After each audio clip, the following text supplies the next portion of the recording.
Salam sejahtera dalam kasih Tuhan kita Yesus Kristus. Shalom, damai di hati. Senang sekali Ferdian Monika kembali menjumpai Anda di Kabar Sukacita Mimbar Agama Kristen. Tentunya di kesempatan kali ini saya sudah bersama dengan hamba Tuhan yang akan memberkati setiap kita lewat kebenaran firman Tuhan, bahkan renungan yang sama-sama akan kita ikuti sebentar bersama dengan Bapak Pendeta Fani Sompi. Shalom Pak Pendeta. Shalom. Iya, bagaimana kabar? Baik, puji Baik, Tuhan. luar biasa Ya. diberkati ya di tahun yang baru Puji ini. Tuhan. Puji Tuhan.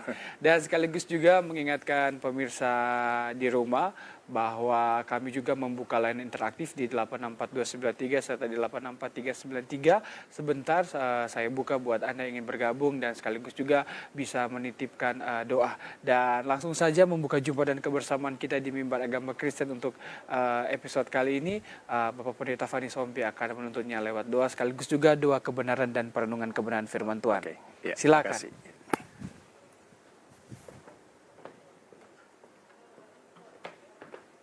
Shalom, Damai di hati. damai di hati. Shalom. Puji Tuhan. Mari kita akan buka renungan kita saat ini dengan doa. Kita berdoa.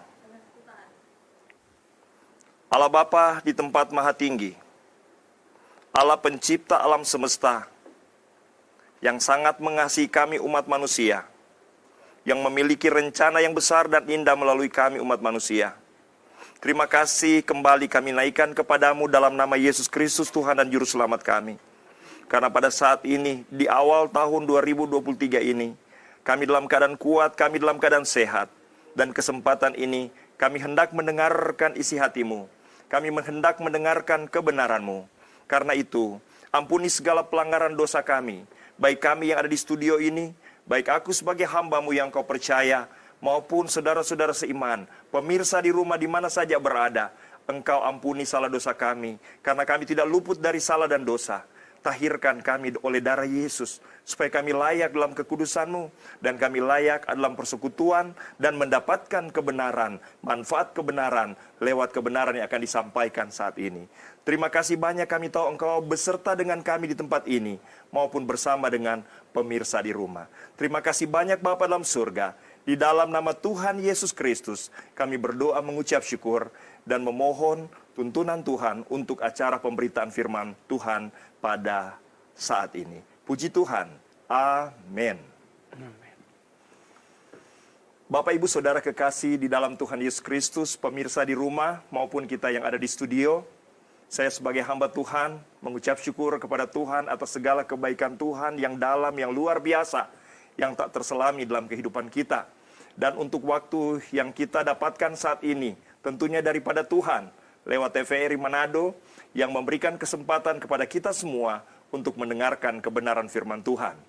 Kebenaran firman Tuhan saat ini, lewat doa saya dapatkan suatu hikmat yang Tuhan berikan dalam hati, yaitu yang saya berikan tema, bagaimana menjadikan Yesus itu sebagai Juru Selamat, Tuhan, dan Raja dalam kehidupan kita. Itu tema yang akan kita bahas saat ini, yang saya akan mulai dari pembacaan yang akan mendasari pembahasan tema tadi di dalam Injil Lukas. Injil Lukas pasal 19, saya akan baca mulai ayat yang ke-11 untuk kita semua. Perumpamaan tentang uang mina. Untuk mereka yang mendengarkan dia di situ, Yesus melanjutkan perkataannya dengan suatu perumpamaan. Ia sudah dekat Yerusalem, dan mereka menyangka bahwa kerajaan Allah akan segera kelihatan. Maka ia berkata, ada seorang bangsawan berangkat ke sebuah negeri yang jauh untuk dinobatkan menjadi raja di situ. Dan setelah itu, ia baru kembali. Ia memanggil 10 orang hambanya dan memberikan 10 mina kepada mereka. Katanya, pakailah ini untuk berdagang sampai aku datang kembali. Akan tetapi orang-orang sebangsanya membenci dia, lalu mengirimkan utusan menyusul dia untuk mengatakan, kami tidak mau orang ini menjadi raja atas kami. Dan terjadilah ketika ia kembali, setelah ia dinobatkan menjadi raja, ia menyuruh memanggil hamba-hambanya yang telah diberinya uang itu, untuk mengetahui berapa hasil dagangan mereka masing-masing. Orang yang pertama datang dan berkata, "Tuan, mina Tuan yang satu itu telah menghasilkan 10 mina." Katanya kepada orang itu, "Baik sekali perbuatanmu itu, hai hamba yang baik. Engkau telah setia dalam perkara kecil, karena itu terimalah kekuasaan atas 10 kota." Datanglah yang kedua dan berkata, "Tuan, mina Tuan telah menghasilkan 5 mina." Katanya kepada orang itu, "Dan engkau kuasailah 5 kota." Dan hamba yang ketiga datang dan berkata, "Tuan, inilah mina Tuan. Aku telah menyimpannya dalam sapu tangan, sebab aku takut akan Tuan, karena Tuan adalah manusia yang keras. Tuan mengambil apa yang tidak pernah Tuan taruh, dan Tuan menuai apa yang tidak Tuan tabur." Katanya kepada orang itu, "Hai hamba yang jahat, aku akan menghakimi engkau menurut perkataanmu sendiri. Engkau sudah tahu bahwa aku adalah orang yang keras, yang mengambil apa yang tidak pernah aku taruh dan menuai apa yang tidak aku tabur. Jadi demikian, mengapa uangku itu tidak kau berikan kepada orang yang menjalankan uang? Maka kembaliku aku dapat mengambil serta dengan bunganya." Kita lompat untuk mempersingkat pembacaan. Kita baca saja mulai dari ayat ke-26. Jawab Yesus, "Aku berkata kepadamu, setiap orang yang mempunyai, kepadanya akan diberi. Tetapi siapa yang tidak mempunyai, daripadanya akan diambil juga apa yang ada padanya. Akan tetapi, semua seteruku ini yang tidak suka aku menjadi raja, bawalah mereka kemari dan bunuhlah mereka di depan mataku." Demikian pembacaan firman Tuhan, saudara kekasih dalam Tuhan Yesus Kristus. Tema yang saya sebagai hamba Tuhan harus sampaikan kepada kita adalah bagaimana menjadikan Yesus itu bukan saja sebagai juru selamat, tetapi bagaimana menjadikan dia sebagai Tuhan. Semuanya ada konsekuensi, saudara. Tapi saya harus kasih tahu dari awal dulu. Orang yang telah menjadikan Yesus itu juru selamat, tidak serta-merta telah menjadikan Yesus Tuhan. Walaupun di dalam mulutnya suka mengatakan engkau Tuhan. Itu ditegaskan di dalam Lukas pasal 6 ayat 48. Ketika itu murid-murid Yesus memanggil, orang-orang memanggil dia, "Yesus, Tuhan, Tuhan." Yesus mengatakan, "Mengapa kamu memanggil aku Tuhan?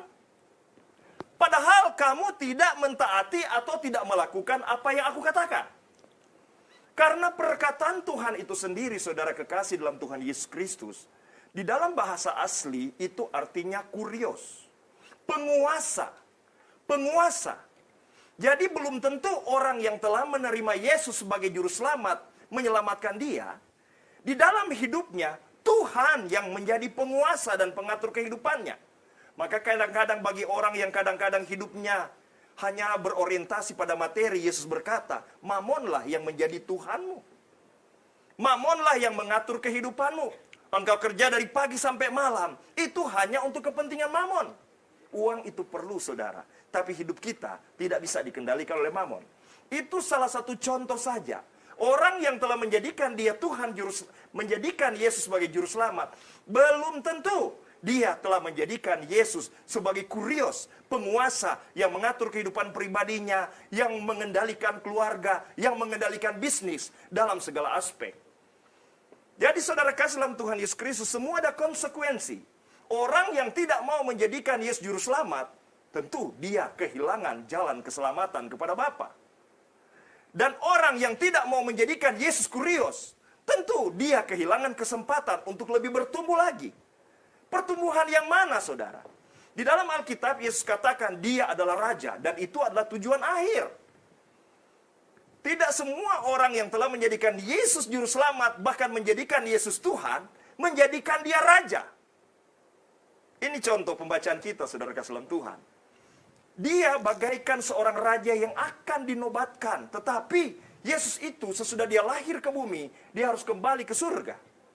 Di dalam Mazmur pasal 110 ayat 1 dan 2, dia akan tinggal di sana sampai Sion atau orang-orang kepercayaannya yang telah menerima mina, yang telah menerima power, yang telah menerima benih kelahiran kembali, yang telah menerima fasilitas Roh Kudus, yang menerima fasilitas surga, bagaimana mereka akan menegakkan kerajaan Allah, kerajaan damai, kerajaan sukacita.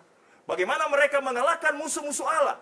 Bukan mereka berantem atau berkelahi sesama manusia, karena musuh kita bukan darah dan daging. Bagaimana gereja yang telah menerima mina, telah menerima fasilitas surga, dia mengembangkan damai, dia mendamaikan lingkungan di mana dia berada, baik di lingkungan yang kecil, lingkungan kolom, lingkungan keluarga, lingkungan gereja. Itu saudara kekasih dalam Tuhan Yesus Kristus. Jadi Yesus Kristus akan tinggal di surga sampai dia dinobatkan. Kapan dia akan datang? Ketika gerejanya yang telah menerima kekuatan daripada surga mampu mengalahkan musuh-musuh Allah. Itu yang dikatakan di dalam Mazmur pasal 110 ayat 1 dan 2. Dia akan tinggal di sana. Itu selaras dengan pembacaan saat ini. Dia bagaikan saudagar yang bepergi jauh untuk dinobatkan jadi raja. Kemudian dia akan kembali. Ketika dia kembali, dia akan memberikan upah dan memberikan sanksi bagi mereka yang telah menerima fasilitas kasih karunia Allah, tetapi tidak menegakkan kerajaan Allah di muka bumi. Tidak membawa damai, membawa perpecahan, tidak membawa damai, sejahtera, sukacita. Saudara kekasih di dalam Tuhan Yesus Kristus. Jadi pembacaan ini menceritakan dia pergi, namun dia akan kembali. Ini selaras dengan apa yang diimani oleh orang percaya. Kita semua sedang menantikan Yesus datang dan kembali menjadi raja. Waktu dia datang memang 2000 tahun lalu, lahir di bumi, dia masih membawa benih kerajaan, benih damai.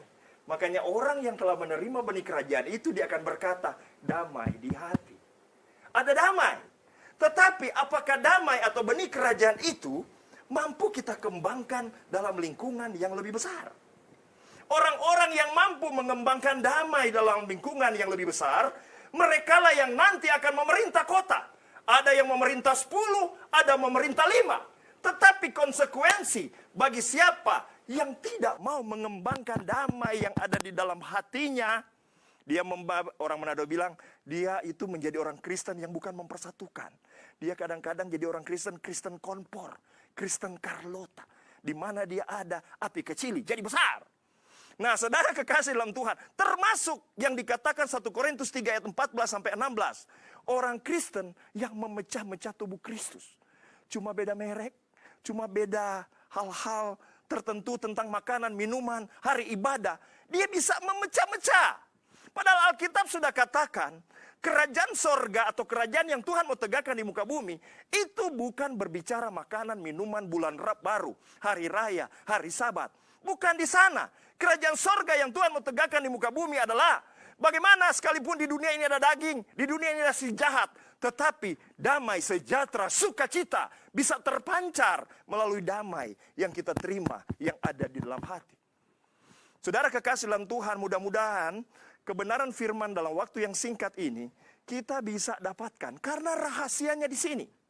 Saya seringkali mendengar, menjumpai banyak orang Kristen kehilangan arah. Ketika dia telah menjadikan Yesus juru selamat, sepertinya stagnasi, dia berhenti di situ. Dia tidak tahu maksud panggilan Tuhan. Panggilan Tuhan ketika dia menerima dia sebagai Tuhan juru selamat, damai di dalam hati. Pekerjaan kita selanjutnya, kita mengembangkan damai itu di muka bumi. Makanya di dalam Matius pun diceritakan tentang kerajaan Allah yang Tuhan mau tegakkan itu. Itu bagaikan benih biji sesawi. Waktu Yesus datang, dia mati, dia bangkit, dia menebarkan benih biji sesawi itu. Dalam bahasa Yunani itu disebut zoe, kehidupan Allah. Bukan bios, saudara. Zoe, kehidupan Allah. Ditebarkan dalam kehidupan manusia. Ketika Yesus darahnya tercurah, membasuh dosa manusia, dia mengganti hati lama kita dengan hati baru. Itu sebenarnya adalah benih kerajaan Allah, buah pohon kehidupan. Benih damai itu sudah dilepaskan dalam kita. Makanya kita berkata, damai di hati. Tetapi kita tidak berhenti di sana. Mampukah kita mengembangkan biji sesawi ini bertumbuh? Karena hal kerajaan sorga dikatakan biji sesawi ini akan menjadi pohon yang besar, sehingga burung-burung bisa hinggap di atasnya. Artinya kita harus terus membawa damai di mana kita berada. Orang-orang yang membawa damai ini, merekalah ketika Yesus datang nanti akan menerima mahkota. Ada yang 10 kota, ada yang 5 kota. Itulah yang disebut di dalam Wahyu pasal 20. Kerajaan 1000 tahun damai yang akan ditegakkan di muka bumi sebelum Yerusalem baru selama-lamanya. Umat Tuhan yang Tuhan kasihi, jadi saudara kasih dalam Tuhan, realita atau fakta, Yesus itu juru selamat. Anda mau terima dia sebagai juru selamat, itu urusanmu. Dia tidak akan pernah gagal sebagai juru selamat. Dia jalan Allah. Dan Yesus adalah Tuhan, penguasa alam semesta. Itu adalah fakta. Kita mau jadikan dia Tuhan dalam hidup kita atau tidak, itu tidak akan mengganggu ketuhanannya. Demikian tentang dia akan jadi raja. Benih kerajaan sudah ditebarkannya 2000 tahun lalu dengan dia lahir di muka bumi, mati di kayu salib, dibangkitkan, dia hembuskan rohnya, dia lepaskan Zoe, benih kelahiran kembali yang akan membawa damai. Nah, barang siapa mengembangkan itu bagaikan uang mina, dialah yang akan memerintah. Ketika Yesus datang nanti, dia akan menerima mahkota atau pemerintahan-pemerintahan bersama dengan Yesus. Ini harus kita pahami. Makanya ada ayat bilang begini di akhir khotbah saya. Carilah dahulu kerajaan Allah dan kebenarannya, maka segalanya akan ditambahkan. Karena banyak orang hanya menemukan Yesus sebagai juru selamat. Dia harus melangkah lebih lagi. Di dalam Yehezkiel 36, ketika darah Yesus membasuh engkau, itu dia juru selamat. Ada suatu proses lanjutan, hati lamamu diganti hati baru. Itu suatu kemampuan taat. Kemampuan taat karena Yesus. Di muka bumi, di belahan sana banyak orang bisa saleh. Tetapi dia saleh dengan cara-cara dia. Tetapi bagaimana orang Kristen memiliki kesalehan, bisa lebih dari ahli Taurat. Bukan hebat dia, tetapi karena dia mengembangkan benih damai, benih kerajaan yang ada di dalam dia. Harus kita pahami, saudara. Orang yang mencari kerajaan Allah dan mengembangkan kerajaan Allah, segalanya akan ditambahkan kepada dia. Saudara perhatikan, apabila kita orang percaya tidak mengerti, kita akan memiliki persepsi atau pandangan yang salah. Saudara, semua orang bisa memiliki banyak hal, banyak sesuatu, bisa memiliki kekayaan. Tetapi yang dimaksud oleh Alkitab akan ditambahkan kepadamu bukan konsep mendapatkan keberhasilan dengan konsep dunia. Perhatikan, saya kasih 1 menit akhir khotbah ini. Kain di dalam Alkitab adalah orang yang terkutuk karena dia membunuh adiknya karena cemburu dan dia tidak mau bertanggung jawab. Maka Alkitab berkata, terkutuklah Kain dan keturunannya. Semua apa yang dia kerjakan tidak akan berhasil. Tetapi Alkitab menunjukkan fakta dalam Kejadian. Kain itu kalau pakai ukuran dunia dia berhasil. Dia menjadi developer pertama di dunia.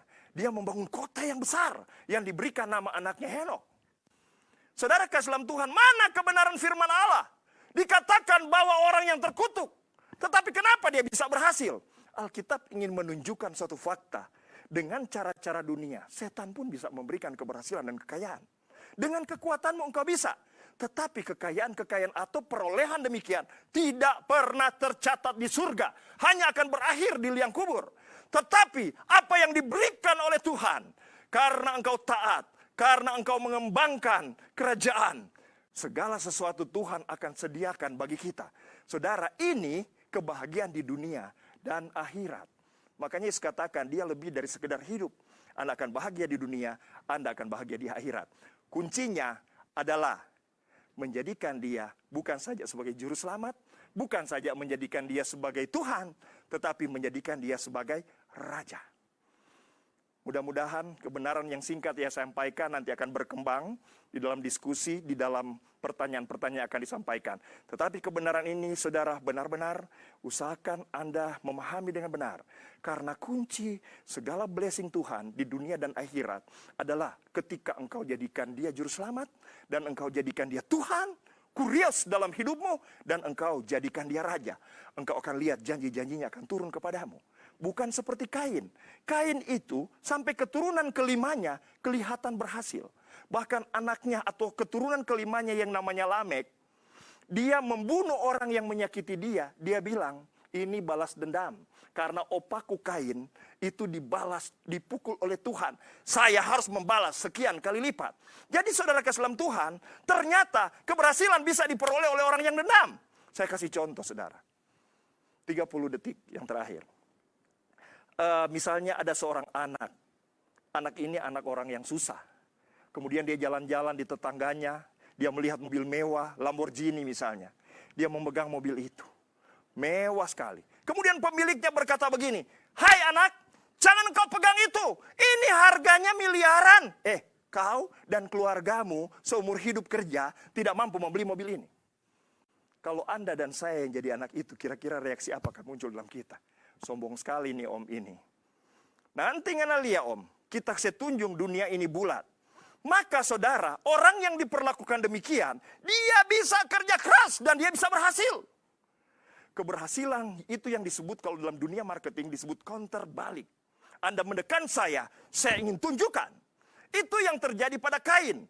Ketika Tuhan bilang terkutuk Kain, dia seminarkan kepada keturunannya. Nanti engkau lihat. Makanya keturunan Kain itu diajar kerja keras. Dan dia berhasil. Tapi keberhasilan itu bukan keberhasilan daripadanya. Yang dikatakan carikan dahulu kerajaan Allah dan kebenarannya adalah keberhasilan yang daripada Tuhan. Tidak akan pernah habis. Akan tercatat di dunia dan akhirat. Itu yang dimaksud Tuhan. Apa artinya kita memperoleh dunia dengan cara-cara yang bukan dengan cara Tuhan? Saudara kasih dalam Tuhan tidak akan tersimpan di surga. Anda dipuji-puji selama di dunia ini. Tetapi ketika Anda mengakhiri dunia ini, kita tidak akan pernah dikenang lagi. Itu kebenaran yang Tuhan mau sampaikan di awal tahun ini. Supaya benar-benar kita yang sudah menjadikan dia raja. Kita menjadikan dia Tuhan, kita mentaati apa yang dia mau, minta kekuatannya. Dan kita memiliki kemampuan mengembangkan damai yang sudah ada di dalam hati kita. Kita tidak menjadi orang-orang yang disebut kompor, orang-orang yang disebut Carlota. Kita bukan jadi orang yang memecah-mecah gereja. Cuma beda merek kita pecahkan. Cuma beda cara beribadah kita pecahkan. Cuma masalah makanan. Cuma masalah hal-hal. Kerajaan Allah tidak berbicara demikian. Itulah cari dahulu kerajaan Allah. Kebenaran yang sejati. Bukan kebenaran kepentingan individu. Semoga kebenaran ini saudara kasih dalam Tuhan menjadi alasan Tuhan untuk memberkati kita semua. Yang ada di Nyiur Melambai, yang ada di Sulawesi Utara, bahkan ada di mana saja. Menjadikan Yesus Raja. Puji Tuhan, Tuhan Yesus memberkati. Iya, suatu kebenaran yang luar biasa yang sudah disampaikan oleh hambanya Bapak Pendeta Fani Sompi. Semoga bisa memberkati setiap kita, menguatkan setiap kita, dan mimbar agama Kristen akan kembali usai jeda pariwara berikut ini. Tetap bersama kami. Ya pemirsa, Anda kembali lagi bersama kami di Kabar Sukacita, dan di kesempatan kali ini kalau kita tadi udah baca, merenungi suatu kebenaran firman Tuhan mengenai yang namanya perumpamaan uang mina ini, ada baiknya kita juga akan berdiskusi dan membedah lebih dalam seperti apa dan bagaimana pembacaan dan perenungan kita yang sudah kita baca dan kita renungi tadi. Nah Pak Pendeta Fani, kalau bicara mengenai yang namanya perumpamaan uang mina, apa kemudian pesan yang bisa disampaikan dikaitkan dengan pembacaan dan perenungan kebenaran firman Tuhan bagi seluruh jemaat Tuhan yang sementara menyaksikan acara ini di tahun 2023 ini? Lebih apa lagi? Puji Tuhan. Saudara kekasih dalam Tuhan Yesus Kristus, pernah dan sering kita mendengarkan bahwa gereja itu adalah orang yang akan mempercepat dia datang menjadi raja. Ini posisi kita gereja.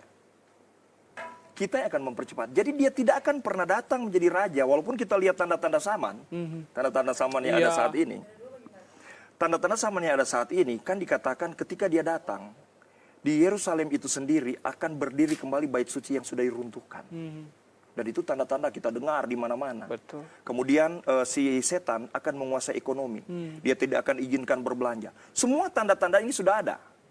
Tetapi Alkitab bilang, saudara kekasih dalam Tuhan Yesus Kristus, walaupun tanda-tanda ini sebagai tanda untuk dia datang kembali menjadi raja, dia datang menjadi raja, yang paling penting dia akan datang dalam ilustrasinya, dia akan datang kawin dengan pengantin atau gerejanya yang dewasa.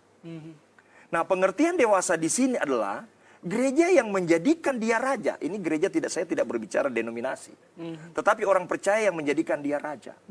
Nah, saudara kekasih dalam Tuhan Yesus Kristus, apa yang harus kita lakukan seperti pertanyaan tadi? Kalau pakai bahasa Matius ya, membangun rumah di atas pasir dan di atas batu. Jadi membangun di atas batu artinya segala aspek kehidupan kita terkait dengan rumah yang hendak dibangun Allah di muka bumi. Iya. Jadi apa yang hendak kita lakukan, apapun juga prestasi kerja kita, harus diarahkan untuk mempersatukan tubuh Kristus. Jangan karena kepentingan kelompok dan individu, kita bisa ngejudge, bahkan Betul. lebih membahas. Seolah-olah benar ya. Ya, perhatikan arti salib apa sih? Iya. Salib dikatakan di situ segala perseteruan dilepaskan oleh salib itu. Artinya begini, tubuh Kristus atau manusia di muka bumi itu terpecah-pecah karena satu sosial yang berbeda-beda dan lain-lain, bahkan denominasi yang berbeda. Yesus mati itu artinya dia rela dipecah-pecah bagaikan roti dipecah, supaya manusia yang dipecah-pecah oleh status sosial, perbedaan suku itu menjadi satu. Jadi yang harus kita lakukan harus selaras dengan maksud kematian Yesus. Yeah. Harus mempersatukan. Walaupun kita berbeda denominasi, berbeda suku, berbeda apapun juga. Itu kira-kira. Kalau yang kita lakukan terkait dengan pembangunan kerajaan Allah di muka bumi ini, upah kita besar, itu yang akan tercatat di surga. Itu himbauan saya sebagai hamba Tuhan. Iya, yang harus dilakukan para jemaat Tuhan lah ya Ya, kan, begitu. sesuai dengan konteks pembaca dan perenungan. Benar, ya. Nah, Pak Pendeta Fani, kalau bicara lagi nih kan, pasti di mana-mana ada yang namanya seseorang yang kemudian bisa dijadikan batu sandungan lah dalam pelayanan. Misalnya contoh kayak khotbah Pak Pendeta Fani tadi, bahwa ada yang Tuhan izinkan mereka ada di tengah-tengah kita, sebenarnya tujuannya satu, misalnya untuk memproses kita. Nah, cuman kadang-kala dengan orang-orang yang tipe misalnya Pak Fani bilang tadi mulu Carlota, suka menjadi pemecah belah di tengah-tengah jemaat, ini sering ada dan kita jumpai untuk semua hal. Ya, aspek kehidupan dan pelayanan pula ada orang seperti ini. Bagaimana kemudian sikap hati kita untuk bisa berinteraksi dengan mereka, bisa menerima mereka itu ada. Nah, kadang-kala kan yang ada pada diri kita kan pasti cemoohan, ya kan. Aduh, sudah aja bergaul dengan dia, para bikin berdosa leh. Nah, gimana itu Pak Pendeta Fani? Jadi begini, bagaimana kita mempraktekkan sebagai pembawa damai? Nah, kita akan berhadapan dengan orang-orang yang demikian. Alkitab menganjurkan ketika kita terlibat untuk mengubah dia, memperbaharui dia, ya, kita pun harus menjaga. Jangan sampai kita menjadi emosi atau tercemar. Iya, betul. Makanya ada tips. Tips di sini begini. Alkitab ajarkan begini. Musuhmu bukan darah dan daging. Itu tips pertama. Jadi selama dia masih injak tanah, masih makan nasi, dia masih punya darah dan daging, dia bukan musuh kita. Walaupun kadang-kadang dari sikap, respon, tindakan yang dia berikan menyakiti kita. Ini pun harus kita ajarkan kepada yang lain. Betul. Kalau orang lain mencemooh kita, kita katakan. Alkitab bilang, selama dia masih punya darah dan daging. Itu tips pertama. Berarti kalau dia menyakiti kita, kita harus melihat ada si jahat di belakang dia yang memancing-mancing kita. Kita melihat oknum orang ini, padahal sebenarnya si jahat yang menggunakan dia. Kalau tips kebenaran ini kita miliki. Kemudian kedua, ada banyak tips, tapi yang saya katakan kedua. Apabila kita melihat kekurangan dia, kita nggak perlu mengekspos ke orang yang lain. Kita nggak perlu pun maksa orang lain. Apabila kita melihat kekurangan seorang, kita harus punya pandangan bahwa kita sedang diajar oleh Tuhan untuk melatih dan mengembangkan dia. Itu yang disebut visi. Visi itu apa yang kita lihat, yang orang lain tidak lihat. Orang lain bisa lihat kelemahan, tidak melihat kelemahan saudara. Tetapi saya melihat. Saya tidak perlu ceritakan kepada yang lain. Saya dengan segala kerendahan hati, bagaimana saya bangun saudara saya ini. Saya tidak terluka, dan saya sedang dipercaya Tuhan untuk membangun dia. Begitu kira-kira. Oke, baik. Setidaknya kita menerima lah ya, kan keberadaannya. Ya, baik.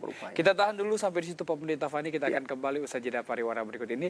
Tetap bersama kami di Kabar Sukacita. Iya, pemirsa, Anda kembali lagi bersama kami di Kabar Sukacita, ya, masih dengan hamba Tuhan Bapak Pendeta Fani Sompi. Nah, kita masih membahas nih mengenai yang namanya perenungan dan kebenaran firman Tuhan kita tadi, mengenai yang namanya perumpamaan uang mina nih. Nah, ada banyak hal yang kemudian dapat kita pelajari di dalamnya, termasuk yang pertama saya bisa tangkap dari penjelasan Bapak Pendeta Fani tadi mengenai kepercayaan. Ya kan, ketika sang tuan mempercayakan uang mina ini kepada hamba-hambanya untuk dikembangkan, ada yang kemudian bisa mengembangkannya, ada yang tidak nih. Nah, bagaimana kemudian konteks kepercayaan ini yang sudah misalnya dalam dunia kerja nih, dipercayakan oleh pimpinan, suatu jabatan, suatu karir, suatu kepercayaan untuk dia emban, dengan amanah dia bisa lakukan, ya, dan juga dengan amanah dia juga bisa memberikan dampak yang baik, dampak yang positif bagi lingkungan sekitar. Gimana nih? Oke. Jadi kembali ya, kata kepercayaan itu bagus Iya. sekali ya. Pertama saya jabarkan dulu apa yang saya jelaskan dalam Alkitab Iya. tadi.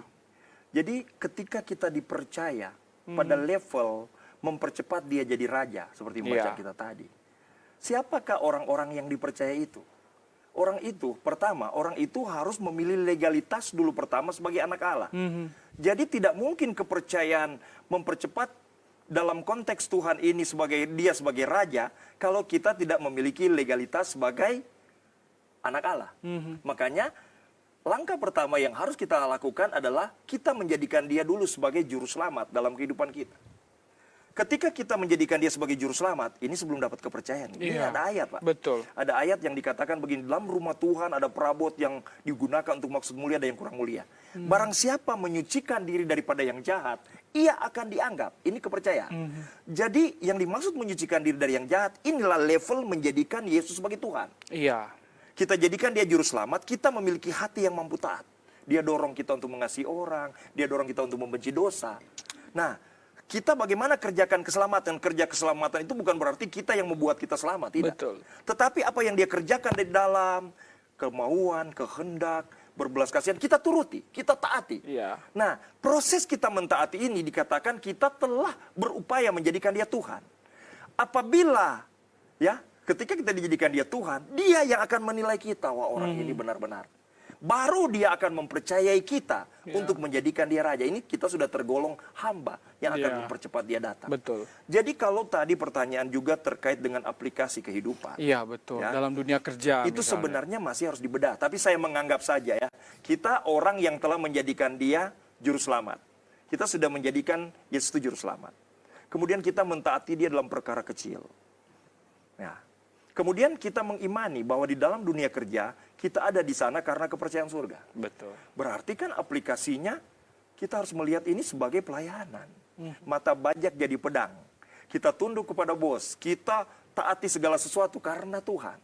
Nah, apa yang kita lakukan ketaatan model demikian bukan cuma mengharapkan kenaikan jabatan, tapi karena Kristus, ini semua akan dia tambah-tambahkan dengan kepercayaan yang lain. Bahkan dalam bahasa Alkitab lain, yang engkau lakukan ini akan terhitung sebagai investasi kerajaan surga. Akan dikonversi menjadi mahkota. Beda dengan orang yang hanya taat supaya dia, tapi dia tidak memiliki maksud, tidak sinkron dengan maksud panggilan Tuhan.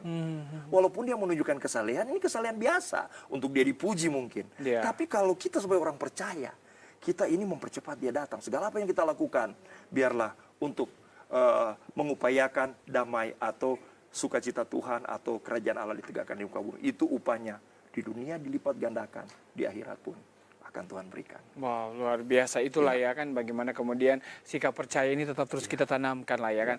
Nah, bagaimana kemudian konteksnya kalau tadi dalam kehidupan setiap hari, konteks kepercayaan ini kita tetap terus percaya penuh nih kepada Tuhan, meski kita nggak lihat jawaban nih.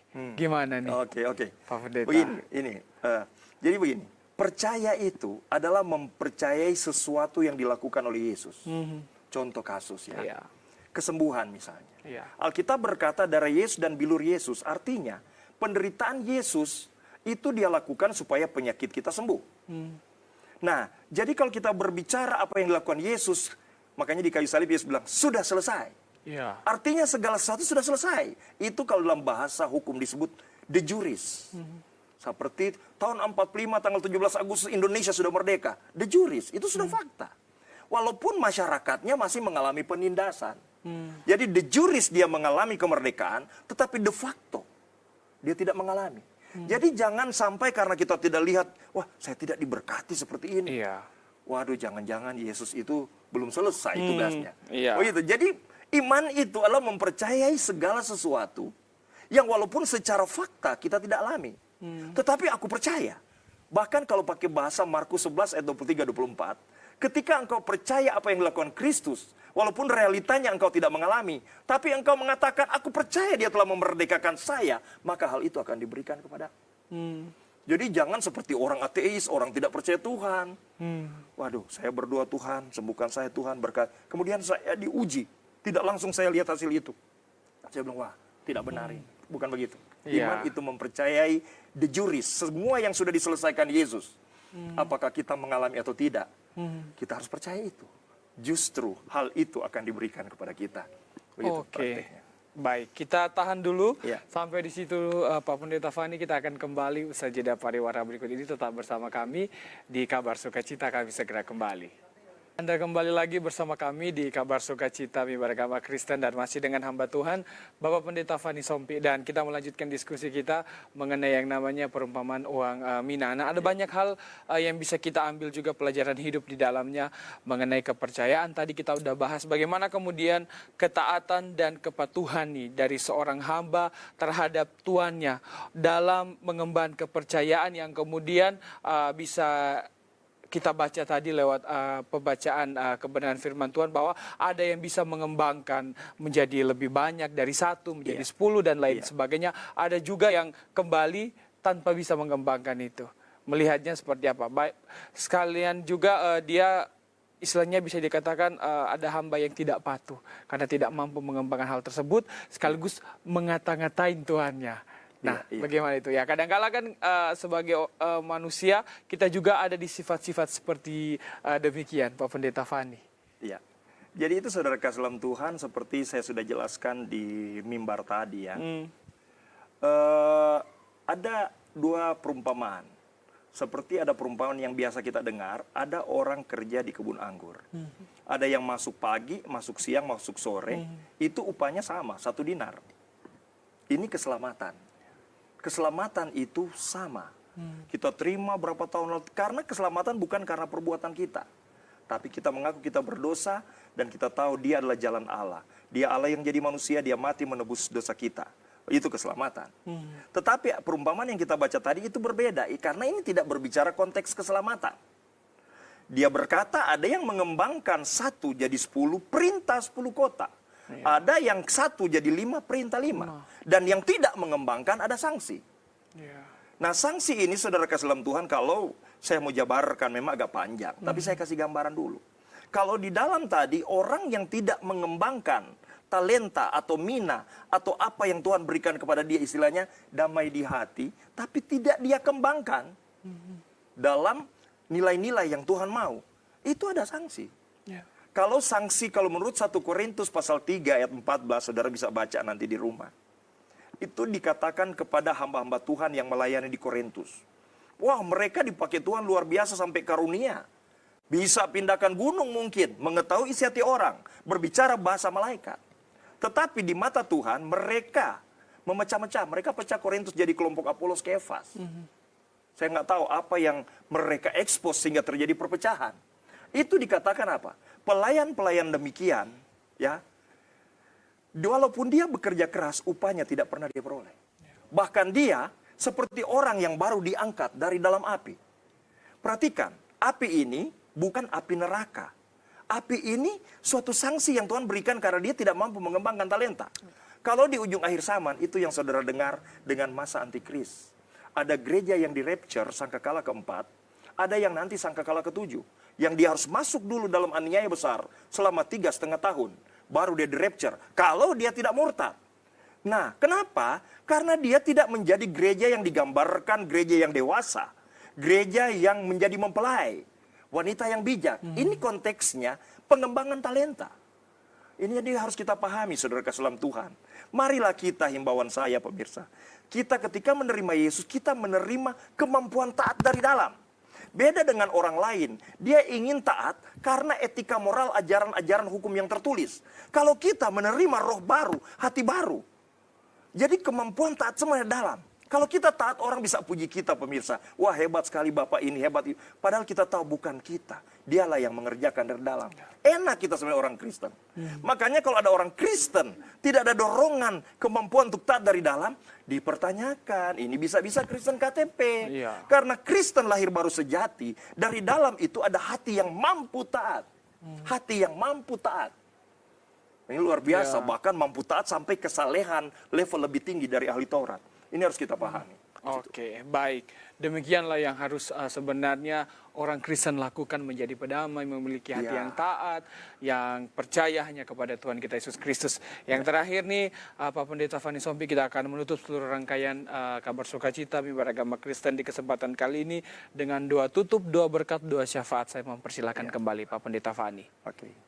Pemirsa di rumah, kita akan akhiri pertemuan kita saat ini dengan doa. Mari kita berdoa. Allah pencipta alam semesta, Engkau yang telah merahmati kami, menghapus pelanggaran dosa kami, dan memberikan kami kuasa menjadi anak-Mu. Engkau telah memberikan hati baru, hati yang mampu taat, hati yang mampu melakukan perkara yang tinggi karena Tuhan. Dan kami akan dipercaya Tuhan untuk mempercepat Engkau datang, dengan mengembangkan nilai-nilai kerajaan Allah yang Engkau tanamkan dalam hati kami. Hamba secara pribadi berterima kasih. Dan aku mau berdoa kepada kami semua yang ada di studio maupun yang ada di rumah. Bapa, ini kebenaran yang Engkau mau aku hamba-Mu sampaikan. Tentang Engkau sebagai juru selamat. Tentang menjadikan Engkau Tuhan dan menjadikan Engkau Raja. Kami mau tergolong orang-orang percaya yang mau mempercepat Engkau datang. Ajar dan tuntun kami, Bapa. Ajar kami taat. Ajar kami mengerti apa yang hendak Engkau capai lewat gereja yang ada di muka bumi. Suara perdamaian, suara kesatuan, bukan suara perpecahan. Kalau itu Tuhan Yesus Kristus, aku hamba bermohon. Kalau kami sebagai hamba-Mu, sebagai orang percaya, kalau kami tidak paham dengan maksud Tuhan, justru kami terlibat memecah-mecah tubuh Kristus. Cuma karena perbedaan denominasi, cuma karena perbedaan cara, ampunilah kami. Engkau yang sudah mati, rela dipecah-pecah tubuh-Mu di kayu salib, supaya jemaat-Mu sebagai tubuh-Mu menjadi satu.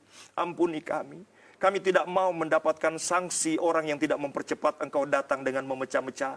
Kami mau sebagai orang-orang yang mempercepat Engkau datang. Kami mau gunakan segala talenta yang Engkau berikan. Segala potensi, segala fasilitas, segala pengetahuan firman, segala skill, apapun yang kami miliki. Posisi apapun juga, sebagai politikus, sebagai pemerintah, pejabat, sebagai pelajar, sebagai mahasiswa, sebagai entrepreneur. Apapun juga, kami mau gunakan itu bukan semata-mata untuk kepujian manusia. Kami mau gunakan itu untuk pembangunan kerajaan Allah. Mempersatukan tubuh Kristus, menolong yang lemah, menolong si pencuri tidak mencuri lagi, bahkan bekerja keras, menolong pencuri yang lain. Supaya damai sejahtera Tuhan ada di muka bumi. Berbahagialah kami ketika Engkau datang menyongsong, kami akan memperolehnya.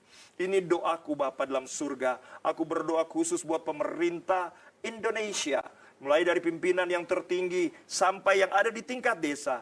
Berikan hikmat, berikan pengertian bahwa semua apa yang mereka kerjakan biar dikaitkan dengan maksud Tuhan. Memperkenalkan Yesus sebagai Tuhan dan Juru Selamat.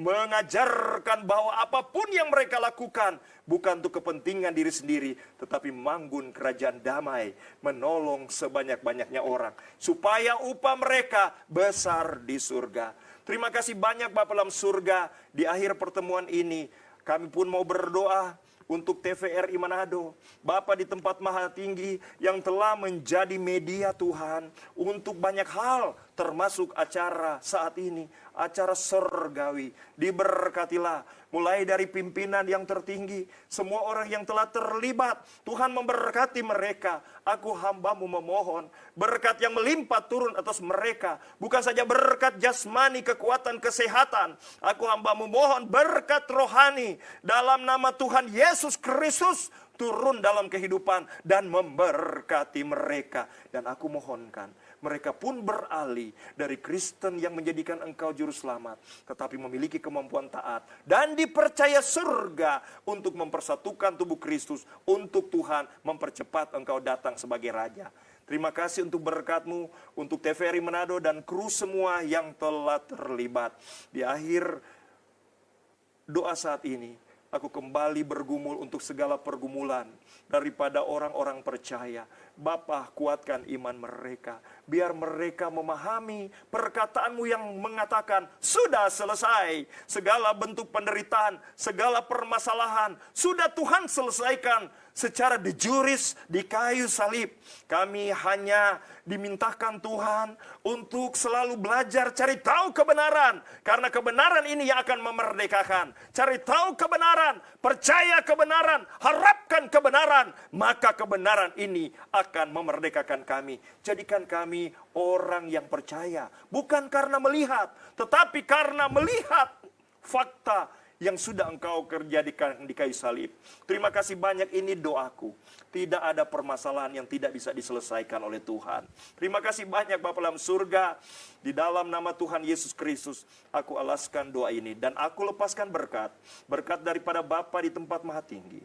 Cinta kasih daripada Tuhan Yesus Kristus. Pertolongan Roh Kudus tercurah dan menyertai pemirsa di rumah. Kami yang ada di studio. Mulai saat ini hingga Maranatha, Kristus Yesus datang menjemput kita semua. Tuhan Yesus memberkati. Amin. Amin. Puji nama Tuhan. Selesai sudah mimbar agama Kristen kali ini. Kabar Sukacita hadir tentunya menemani Bapak Ibu, saudara penonton yang ada di rumah. Semoga dapat memberkati, memperkuat iman percaya kita. Dan ambil setiap pesan-pesan kebenaran firman Tuhan dalam episode kali ini. Untuk menjadikan kita masuk dalam rencana Tuhan yang ajaib. Rencana Tuhan yang lebih dahsyat ke depannya. Tuhan Yesus memberkati setiap kita. Ucap terima kasih buat hambanya Bapak Pendeta Fani yang sudah menjadi saluran berkat lewat pembacaan, perenungan kebenaran firman Tuhan, bahkan diskusi-diskusi yang menguatkan setiap kita. Masih ada harapan, masih ada Tuhan, masih ada jawaban, masih ada mujizat. Ferdinand Meningka pamit, sampai jumpa. Tuhan Yesus memberkati. Shalom, damai di hati.